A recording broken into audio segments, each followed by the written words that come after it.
नाज़रीन तव्हांखे ॿुधाईंदा हलूं त समारोशा वटि सिंध तर्क़ी पसंद पार्टी जी मरकज़ी क़यादत चेयरमैन डॉक्टर قادر मगसी जे फर्ज़ंद सरवाण मगसी हैदर मलाह ॼाम अब्दुलफताह समेजो जे बहरिया टाउन केस में ज़मानत मंज़ूर थियण बाद आज़ाद थियल क़ामरेड सोमار शर जे ॻोठ आमद।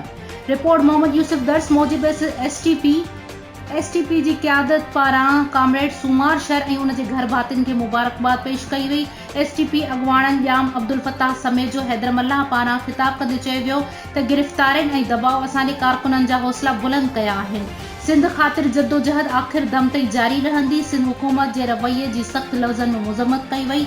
अॻवाणनि जो चवणु हुयो त पुरअमन तहरीक खे ख़तम करण लाइ इहो ड्रामो रचायो वियो हो। इन बाद एसटीपी अॻवान सरवाण मगसी हैदर मलाह ऐं ॼाम अब्दुलफताह समेजो समेत ॿियनि एसटीपी जी सालगिरह जो केक काटियो। इन मौक़े ते क़ामरेड अकबर शर, एजाज शर, मीर आचर मरी, इस्माइल शेख ऐं ॿिया मौजूद हुआ। बाद में एसटीपी अॻवाणनि पारां हिंगोरणो पहुची ॾाक्टर साले शर जी अशाया में शिरकत बि कई वई।